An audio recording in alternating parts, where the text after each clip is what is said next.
आज हम लोग गोली दर्पण के बारे में पढ़ेंगे। गोली दर्पण क्या होता है और इससे संबंधित कुछ परिभाषाएं। सबसे पहले हम लोग जानेंगे कि गोली दर्पण क्या होता है। तो कांच का एक खोखला गोला जिसका हम एक कोई टुकड़ा काट लेते हैं और उसके एक तल को चांदी से पेंटिंग कर देते हैं। इस प्रकार प्राप्त दर्पण को गोली दर्पण कहते हैं। अब यह चांदी की पेंटिंग दो प्रकार से की जा सकती है, एक तो उभरे हुए तल पे और दूसरा दबे हुए तल पे। यहाँ पे हमने उभरे हुए तल पे पेंटिंग की है। उभरे हुए तल पे पेंटिंग करने से अब यह दर्पण अपने दबे हुए तल से प्रकाश की किरणों को परावर्तित कर देता है, इसलिए इस प्रकार के दर्पण को अवतल दर्पण कहते हैं। अवतल का अर्थ होता है दबा हुआ, अर्थात ऐसा दर्पण जिसमें प्रकाश का परावर्तन दबे हुए तल से हो अवतल दर्पण या कॉनकेव मिरर कहलाता है। इसके साथ ही यह दर्पण मुख्य अक्ष के समांतर आने वाली प्रकाश की किरणों को एक जगह पे केंद्रित कर देता है, फोकस पे केंद्रित कर देता है, इसलिए हम लोग इसको अभिसारी दर्पण भी कहते हैं। अभिसार का अर्थ होता है मिलना। हम लोग इसके बारे में आगे विस्तार से पढ़ेंगे। इसी प्रकार यदि खोखले गोले के दिए हुए टुकड़े को हम लोग अंदर की ओर से अर्थात दबे हुए तल पे चांदी की पेंटिंग करते हैं, तब इसका उभरा हुआ तल परावर्तक तल हो जाता है। ऐसा गोली दर्पण जिसमें उभरा हुआ तल परावर्तक तल हो उत्तल दर्पण कहते हैं। उत्तल का अर्थ होता है उभरा हुआ। इस प्रकार उत्तल दर्पण में उभरा हुआ तल परावर्तक तल होता है। हम यहाँ पर देख सकते हैं कि उत्तल दर्पण मुख्य अक्ष के समांतर आने वाली प्रकाश की किरणों को दूर की ओर बिखरा देता है, इसलिए इस प्रकार के दर्पण को अपसारी दर्पण या डाइवर्जिंग मिरर भी कहते हैं। अपसार का अर्थ होता है प्रसारित करना और डाइवर्ज का मतलब भी होता है बिखरा देना। इस प्रकार हमने देखा कि गोली दर्पण दो प्रकार के होते हैं, एक तो अवतल दर्पण और उत्तल दर्पण। अवतल अथवा उत्तल शब्द यह बताता है कि दिए गए दर्पण के किस तल से प्रकाश की किरणें परावर्तित होंगी। अब हम लोग इससे संबंधित कुछ परिभाषिक शब्दावली को पढ़ेंगे। तो सबसे पहले आता है वक्रता केंद्र। जिस खोखले गोले को काटकर हमने गोलीय दर्पण बनाया है, उस खोखले गोले के केंद्र को ही हम लोग वक्रता केंद्र कहते हैं। अंग्रेजी में इसे सेंटर ऑफ कर्वेचर कहते हैं। वक्रता केंद्र से दर्पण पर स्थित किसी बिंदु को मिलाने वाली रेखा की लंबाई CP ही वक्रता त्रिज्या कहलाती है। इसे हम लोग कैपिटल R से प्रदर्शित करते हैं। खोखले गोले से कटे हुए दर्पण के व्यास AB को हम लोग दर्पण का द्वारक या अपर्चर ऑफ मिरर कहते हैं। इसे हम चित्र में AB से दिखाया है। एक और शब्द आता है दर्पण का ध्रुव। इस दर्पण का जो मध्य बिंदु होता है, इसे ही हम लोग दर्पण का ध्रुव या पोल ऑफ मिरर कहते हैं। इसे हम स्मॉल p से दिखाते हैं। अब यदि हम दर्पण के ध्रुव और वक्रता केंद्र को मिलाने वाली एक रेखा की कल्पना करें, तब इस रेखा CP को दर्पण के ध्रुव और वक्रता केंद्र को मिलाने वाली रेखा CP या PC को हम लोग मुख्य अक्ष कहते हैं। इसी बिंदु पर खींची गई स्पर्श रेखा को वृत्त के केंद्र से मिलाने वाली रेखा उस स्पर्श रेखा पर अभिलंब होती है। अतः हम वक्रता केंद्र से दर्पण के किसी भी बिंदु को मिला दें, तब इस रेखा को हम लोग उस बिंदु पर अभिलंब करते हैं। जैसे यहाँ पर यह दर्पण है, हमने इस दर्पण पे से कोई बिंदु n लिया। यदि इस n को वक्रता केंद्र C से मिलाते हुए एक रेखा खींचें, तब यह CN इस बिंदु n पर खींची गई स्पर्श रेखा पर अभिलंब होगा, इसलिए हम लोग CN को अभिलंब कहते हैं। यहाँ पर CN अभिलंब होता है। दर्पण के मुख्य अक्ष के समांतर आने वाली प्रकाश की किरणें परावर्तन के पश्चात दर्पण के मुख्य अक्ष के जिस बिंदु से होकर जाती हैं, अथवा जाती हुई प्रतीत होती हैं उस बिंदु को दर्पण का मुख्य फोकस कहते हैं। इसे हम प्राय F से दिखाते हैं।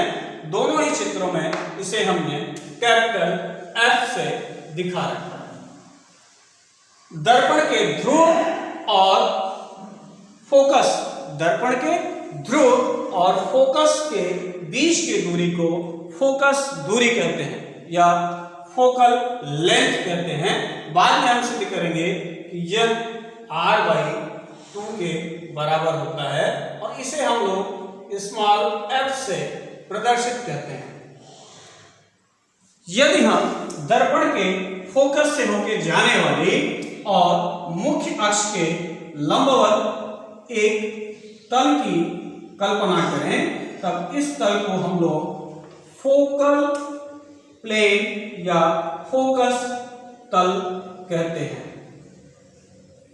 इस प्रकार आज हमने गोलीय दर्पण क्या होता है और गोलीय दर्पण से संबंधित कौन कौन सी परिभाषाएं हैं, जैसे वक्रता केंद्र अर्थात उस खोखले गोले का केंद्र जिससे दर्पण बनाया गया है, वक्रता केंद्र कहते हैं। उस खोखले गोले की त्रिज्या को ही हम लोग वक्रता त्रिज्या कहते हैं।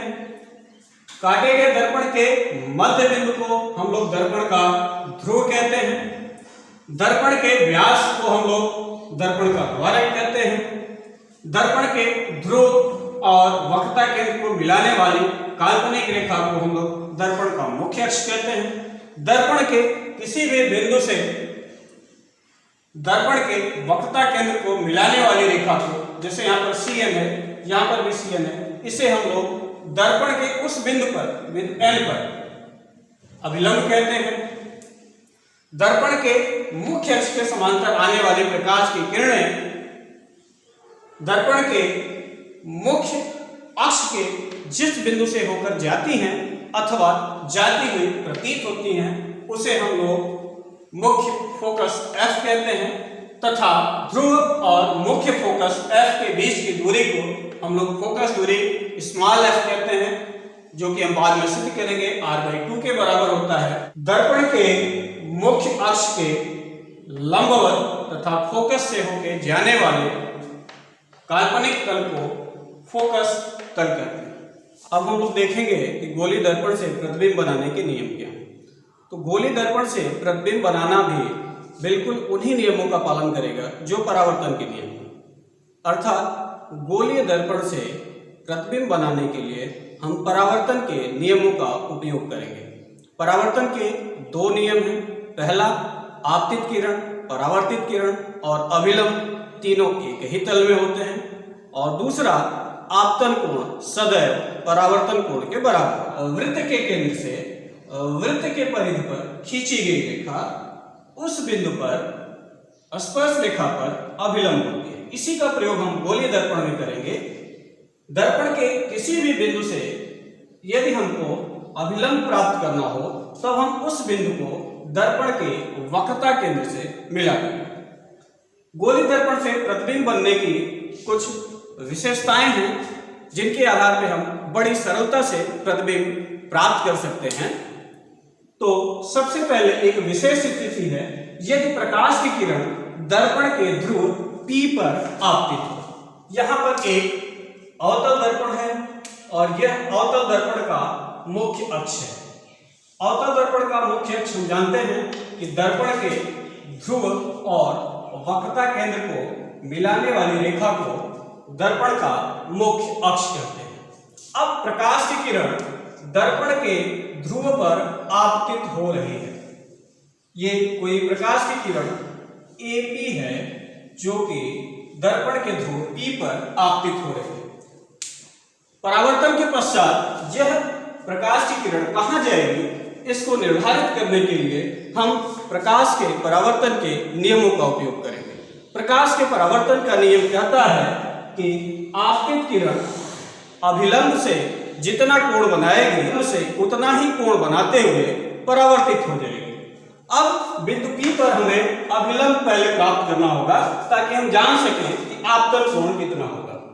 तो बिंदु P को यदि दर्पण के वक्रता केंद्र से मिला दिया जाए तो तब यह रेखा बिंदु P पर अभिलंब होगी। यहाँ पर यदि P को वक्रता केंद्र से मिलाया जाए तो जो रेखा प्राप्त होती है वह CP है, अर्थात इस स्थिति में मुख्य अक्ष ही बिंदु P पर अभिलंब होगा।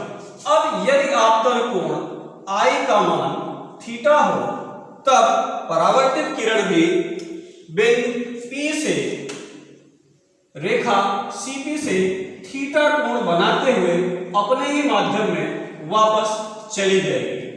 अतः हम इस निष्कर्ष पे पहुंचते हैं कि यदि प्रकाश की किरण दर्पण के ध्रुव पर आपतित हो तब वह मुख्य अक्ष से आपतित किरण के बराबर ही कोण बनाते हुए परावर्तित हो जाती है। बिल्कुल यही स्थिति हम लोग उत्तल दर्पण के लिए भी जो है देख सकते हैं। यह हमारा मुख्य अक्ष है। यह रेखा दर्पण के ध्रुव और दर्पण के वक्रता केंद्र से होकर जा रही है। अब यदि प्रकाश की एक किरण दर्पण के ध्रुव पर थीटा कोण बनाते हुए आपतित हो तब यह परावर्तन के नियम के अनुसार अभिलंब से उतना ही कोण बनाते हुए परावर्तित हो जाएगी। यहाँ पर अभिलंब बिंदु P को वक्रता केंद्र से मिलाने वाली रेखा होगी, अर्थात इस स्थिति में यह रेखा मुख्य अक्ष है। तब परावर्तित किरण मुख्य अक्ष से आपतित किरण के बराबर ही कोण बनाते हुए उसी माध्यम में वापस चली जाएगी। इस प्रकार हम निष्कर्ष पे पहुंचते हैं कि यदि प्रकाश की किरण दर्पण के ध्रुव पर आपतित हो तब वह मुख्य अक्ष से आपतन कोण के बराबर ही कोण बनाते हुए परावर्तित हो जाएगी। यदि प्रकाश की किरण गोलीय दर्पण के मुख्य अक्ष के समांतर दर्पण पर आपतित हो, दर्पण का मुख्य अक्ष हम लोग जानते हैं कि दर्पण के ध्रुव और दर्पण के वक्रता केंद्र को मिलाने वाली रेखा ही दर्पण का मुख्य अक्ष कहलाती है। यहाँ पर हमने इस अवतल दर्पण का मुख्य अक्ष बना रखा है। अब प्रकाश की किरण दर्पण के मुख्य अक्ष के समांतर आपतित होती है। मुख्य अक्ष के समांतर आपतित बिंदु M कह लीजिए, एक आपतित किरण AM दर्पण के बिंदु M पर आपतित होती है। परावर्तन के पश्चात यह कहां से जाएगी इसको निर्धारित परावर्तन के नियम करेंगे। परावर्तन का नियम कहता है कि परावर्तित किरण अभिलंब से उतना ही कोण बनाते हुए उसी माध्यम में वापस चली जाएगी जितना कि अभिलंब से आपतित किरण बना रही है। अर्थात हमें बिंदु M पर सबसे पहले अभिलंब खींचना होगा। हम जानते हैं कि यदि दर्पण के वक्रता केंद्र को दर्पण पे स्थित किसी बिंदु से मिला दिया जाए तब यह रेखा दर्पण के उस बिंदु पर अभिलंब होती है। अतः बिंदु M पर अभिलंब खींचने के लिए हम बिंदु M को दर्पण के वक्रता केंद्र C से मिलाते हुए एक रेखा खींच देंगे।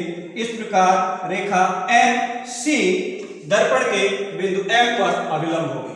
अब यदि आपतित किरण AM दर्पण के अभिलंब CM से थीटा कोण बना रही है तब परावर्तन का नियम कहता है कि परावर्तित किरण भी अभिलंब CM से थीटा कोण बनाते हुए वापस हो जाएगी।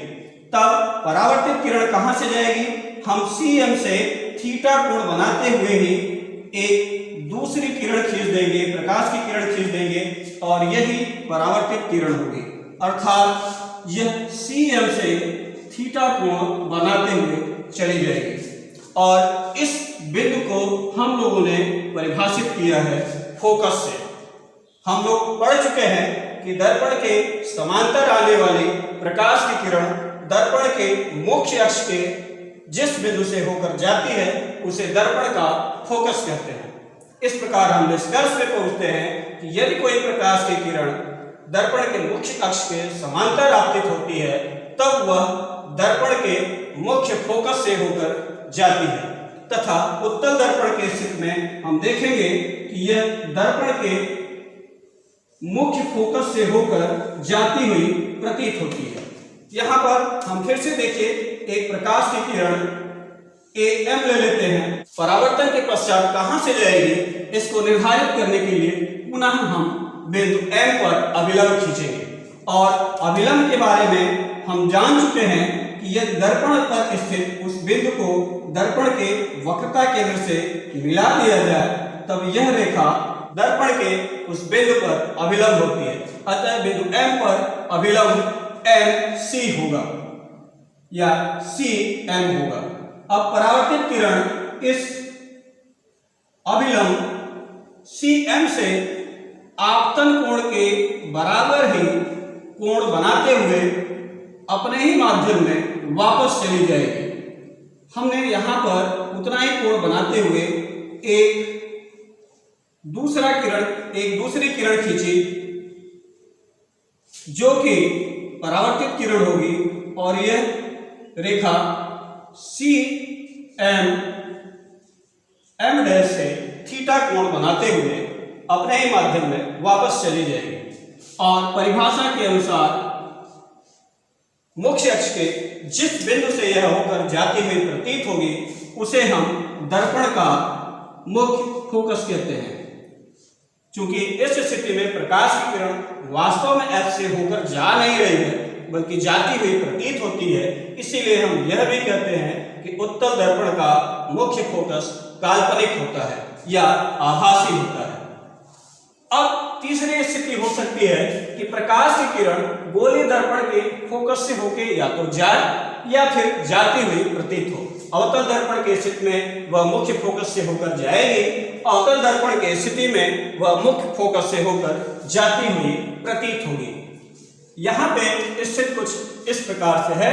हमने यह दर्पण का मुख्य अक्ष खींच रखा है। मुख्य अक्ष का अर्थात यह रेखा दर्पण के ध्रुव और दर्पण के वक्रता केंद्र से होकर जाती है। अब कहीं पर C और P के मध्य में फोकस F है। प्रकाश की किरण गोलीय दर्पण के फोकस से होकर जा रही है। यह एक आपतित किरण है।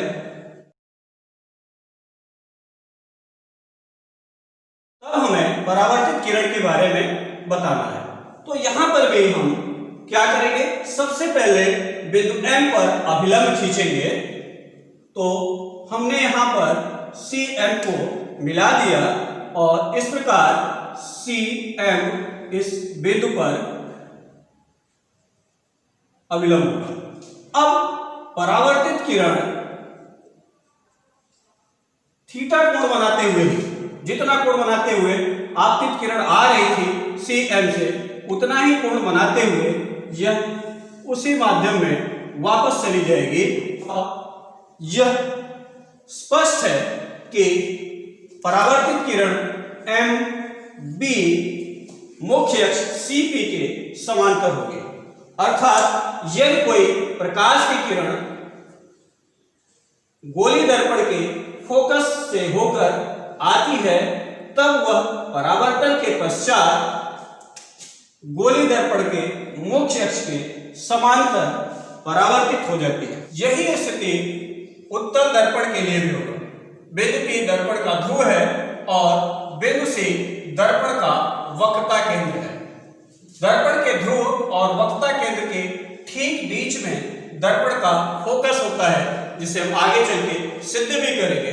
अब प्रकाश की एक किरण दर्पण के फोकस से होकर आती हुई प्रतीत हो रही है। ऐसा लग रहा है कि यदि यह प्रकाश की किरण मार्ग में दर्पण न होता और परावर्तित न होती तब यह प्रकाश की किरण दर्पण के फोकस से होकर जाती। इस स्थिति में भी परावर्तन के पश्चात परावर्तित किरण दर्पण के मुख्य अक्ष के समांतर अपने ही माध्यम में वापस चली जाती है। इस प्रकार निष्कर्ष के रूप में हम कह सकते हैं कि यदि प्रकाश की आपतित किरण गोलीय दर्पण के फोकस से होकर जाए अथवा जाती हुई प्रतीत हो तब वह परावर्तन के पश्चात दर्पण के मुख्य अक्ष के समांतर परावर्तित हो जाती है।